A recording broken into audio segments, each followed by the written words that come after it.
High, আসসালামু আলাইকুম। আশা করি আপনারা সবাই ভালো আছেন। আমি আজকে যে প্রসঙ্গটা নিয়ে আলাপ করব সেটা হলো প্রেম বা বিয়েতে বয়সের পার্থক্যের ভূমিকা।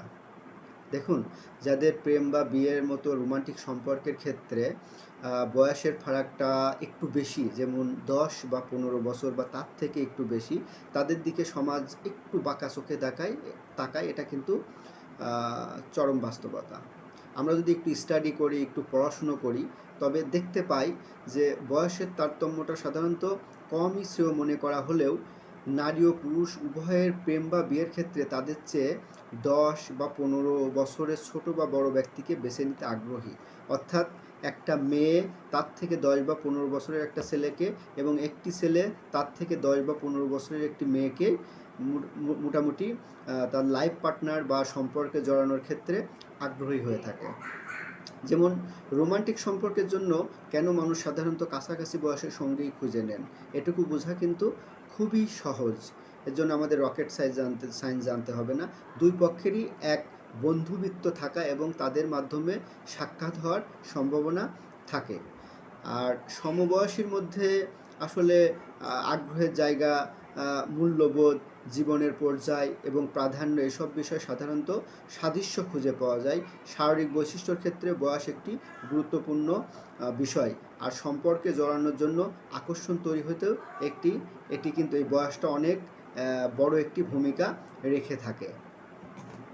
তো সে যাই হোক, আমরা যদি সেটা সরিয়েও রাখি, তাহলে সম্পর্কের ক্ষেত্রে পছন্দের বয়সের ফারাক সংস্কৃতিভেদে কিন্তু আলাদা হতে পারে। যেমন আমরা যারা আপনার এশিয়া ও আফ্রিকার মহাদেশগুলোর যুগলরা পাশ্চাত্য দেশগুলো, ইউরোপ বা আমেরিকার চেয়ে ৩০% বেশি বয়সের পার্থক্য বেসিক্যালি পছন্দ করে থাকেন। এটা কিন্তু গবেষণায় দেখা গেছে। তো সম্পর্কের দীর্ঘমেয়াদী সাফল্য কি আদৌ বয়সের কোনো ভূমিকা আছে কি না, বা সম্পর্কের চূড়ান্ত সাফল্য আসলে সেই যুগলের সক্ষমতা এবং দুঃসময় একসঙ্গে থাকার কথা রাখার উপরও অনেকটা নির্ভর করে।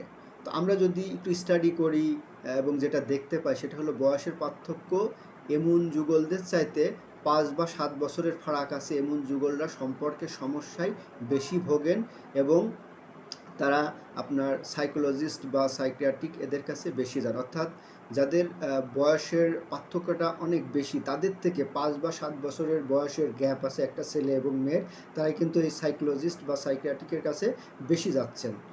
তো যুক্তি দিয়ে বিষয়টা খোলাসা যদি করা যায়, তাহলে যেসব যুগলের মধ্যে বয়সের ফারাক কম, তারা মানসিক পরিপক্কতার দিক থেকে সাধারণত একই পর্যায়ে থাকেন। তারা জীবনকে একইভাবে দেখেন এবং তাদের একই ধরনের লক্ষ্যমাত্রা থাকে। অর্থাৎ যারা বয়স খুব ক্লোজ, যাদের ছেলে বা মেয়ের বয়স খুব কাছাকাছি, তাদের ক্ষেত্রে।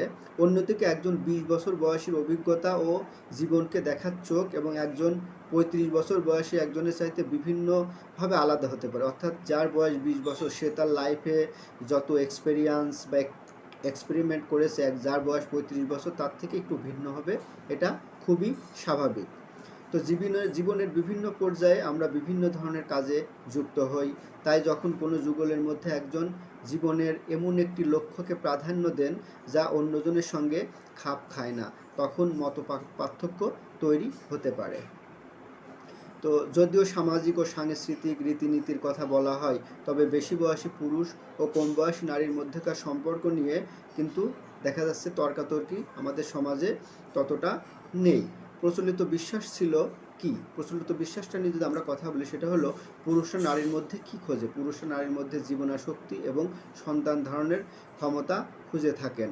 এজন্য এসব বিষয়ে খেয়াল রেখে সঙ্গী খোঁজেন একটা পুরুষ। অন্যদিকে নারীরা কী খোঁজে? অন্যদিকে নারীরা পুরুষদের মধ্যে খোঁজেন তার এবং তার সন্তানদের জন্য সুরক্ষা দিতে পারবে এরকম একটা মানুষ, যেখানে সেখান থেকে পুরুষদের ক্ষেত্রে বয়সে ছোট এবং নারীদের ক্ষেত্রে বয়সে বড় সঙ্গী খোঁজার প্রবণতা এখান থেকেই কিন্তু শুরু। তবে বর্তমান প্রেক্ষাপটে কি দেখা যায়? বর্তমান প্রেক্ষাপটে যেটা দেখা যাচ্ছে সেটা হলো যে এখন ম্যাক্সিমাম নারী কিন্তু উপার্জন করছে, তারা ঘরে বসে হোক, চাকরি করে হোক, বিজনেস করে হোক, তারা উপার্জন করছে।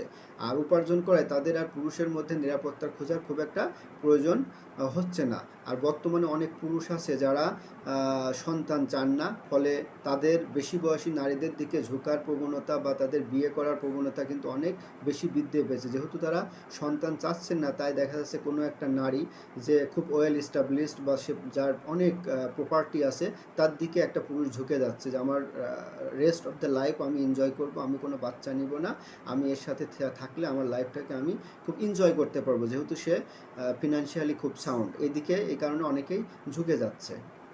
তো দেখুন, সব যুগলই কিন্তু আলাদা, যেহেতু এক একটা মানুষ এক এক ধরনের, সেই ক্ষেত্রে সব যুগলই আলাদা। অনেকেই আছেন যারা বেশি বয়সের ফারাক থাকা সত্ত্বেও সম্পর্কটি সুন্দরভাবে এগিয়ে নেওয়ার বিষয়টি গুরুত্ব দেন। তাই কোনো জুটি যদি একে অন্যের গুরুত্বের বা প্রাধান্যের বিষয়টিকে বুঝতে সময় নেন এবং সেগুলোর প্রতি যদি সম্মান দেখান, তাহলে সাধারণত সেসব সম্পর্ক বেসিক্যালি টিকে থাকে। এক্ষেত্রে আরও একটি বিষয় আমরা উল্লেখ করতে পারি, যে জুটিরা শুরুর দিকে রোমান্টিক সম্পর্কের ক্ষেত্রে বয়সের পার্থক্য অনেক বেশি মনে করে থাকেন, সময়ের সঙ্গে সঙ্গে তাদের কাছে বয়সের ফারাক কিন্তু কম গুরুত্ব পেতে থাকে। যেমন এখানে উদাহরণস্বরূপ আমি বলতে পারি, একজনের বয়স 20 বছর বয়সী এবং আরেকজনের বয়স 30 বছর। যখন এই দুটো বয়সকে আমরা কম্পেয়ার করি, তখন কিন্তু আমাদের কাছে পার্থক্যটা অনেক বেশি মনে হয় যে একজনের বয়স 20 বছর আর আরেকজনের বয়স 30 বছর, তাহলে কত মানে একজন আরেকজন থেকে বড় মনে হচ্ছে। কিন্তু এটাই যদি 30 বছর পরে বা 25 বছর পরে আমরা কম্পেয়ার করি, সেই ক্ষেত্রে দেখা যাচ্ছে একজনের বয়স 50 বছর এবং আরেকজনের বয়স 60 বছর হচ্ছে। এক্ষেত্রে কিন্তু পার্থক্য খুব একটা বেশি মনে হচ্ছে না। তো বেসিক্যালি যেটা আমার কাছে মনে হয় সেটা হলো যে একটি সম্পর্ক সুন্দর থাকবে কি না সেটি এখন আর কোনো যুগলদের বয়সের উপর নির্ভর করে না, তাদের পারস্পরিক মূল্যবোধ, বিশ্বাস ও লক্ষ্যের উপর নির্ভর করে। তারা যদি প্রয়োজনে সময় একে অন্যের সমর্থন জুগিয়ে যেতে পারে বা চলতে পারে, নিজের জায়গাটুকু ধরে রাখতে পারে এবং নিজেদের মধ্যেকার দ্বন্দ্ব নিরসনে পরিপক্ক মন মানসিকতার প্রমাণ দিতে পারে বা একজন আরেকজনের উপর বিশ্বাস রাখতে পারে, সেই ক্ষেত্রে আমার কাছে মনে হয় যে বয়স একটি সংখ্যা ছাড়া আর কিছুই নয়। তো আপনারা সবাই ভালো থাকবেন, আবার অন্য কোনো প্রসঙ্গ নিয়ে কথা বলবো। আল্লাহ হাফেজ।